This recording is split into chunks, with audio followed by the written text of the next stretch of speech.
next up, we've got the WWF doing some really good shit with you on the way to the Rumble.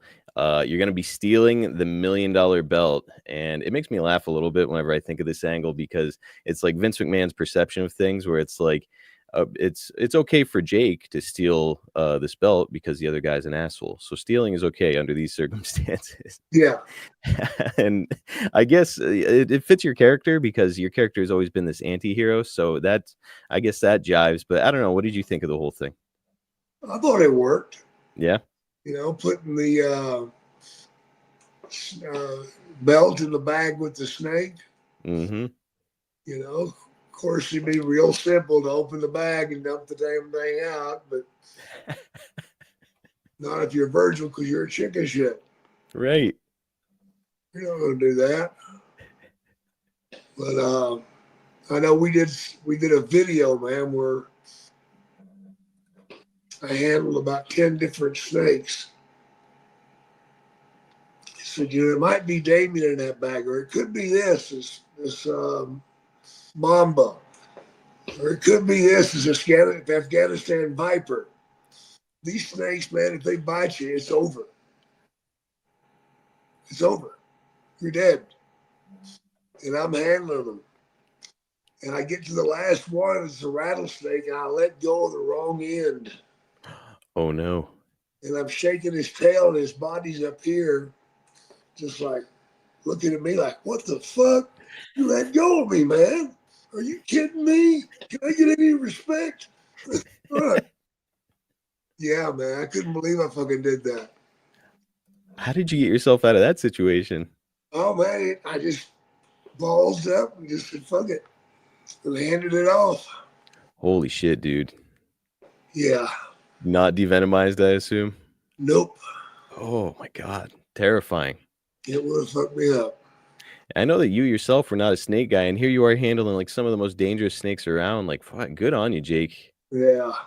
Well, now feels like the right time to revisit something that I think we discussed very early on in the show. Jake, if I remember right, I think you had a little fun at DiBiase's expense with this belt whenever it was in your possession, right? Yeah, we'd hide it.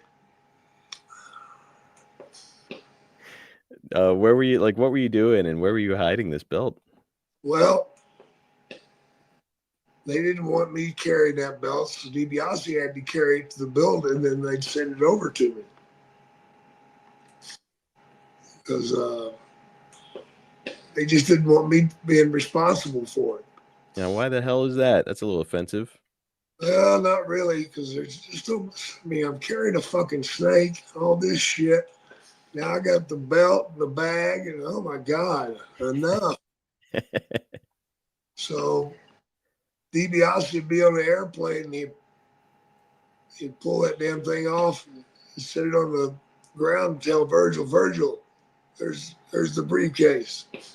Well, Virgil would be 10 or 15 rows back. By the time he got up there to the front, the briefcase was gone. Of course, I'd stole it. And I went to the hotel and sat in the restaurant and took the belt out and set it up there. Made it look real nice. Sit there and eat my fucking lunch. DiBiase and them are finally showing up about like an hour and a half later because they've been all over the airport looking for that belt. They just know somebody stole it. And how'd they react when they come in there and see the snake holding it? So they were like, you fucking asshole. Do you know what that belt was valued at the time, Jake? No. During that period of time, it was worth about $40,000. Right now, it's close to like $150,000 in the value of the belt. So, like, you essentially walked off with 40 grand, and DiBiase's there responsible for it. Oh my, he must have been losing his mind. Yeah, he was. I'm sure he just put all the heat on Virgil, though. Why not? I mean, that's the way you do it. Well, Jake, let's get to the Rumble. It's a sellout in Orlando. 16,000 fans turning out for the big show. of course, Pat Patterson is credited with coming up with the concept of the Rumble, and it's people coming in intervals instead of the typical battle royal. Jake, I know that you were not a fan of battle royals at all. Did you like being in the Rumble? Rumble was all right.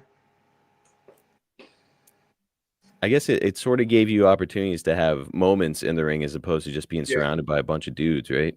Yeah, you could shoot angles in there.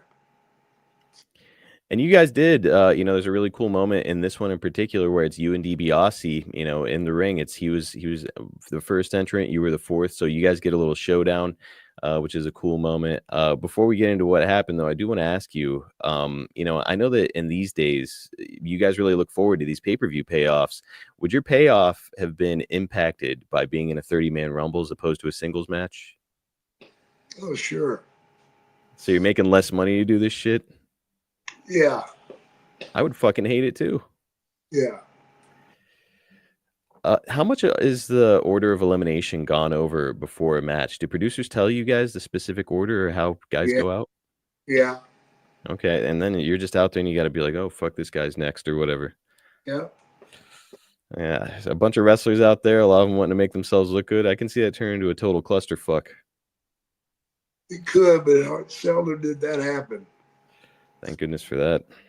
Well, last question. Like I mentioned, it's you and DiBiase, Piper, and Savage after DiBiase and Savage doubled on you for a little bit. What's interesting here to me is that it's you and DiBiase in this angle, but Savage is the one that dumps you outside the ring.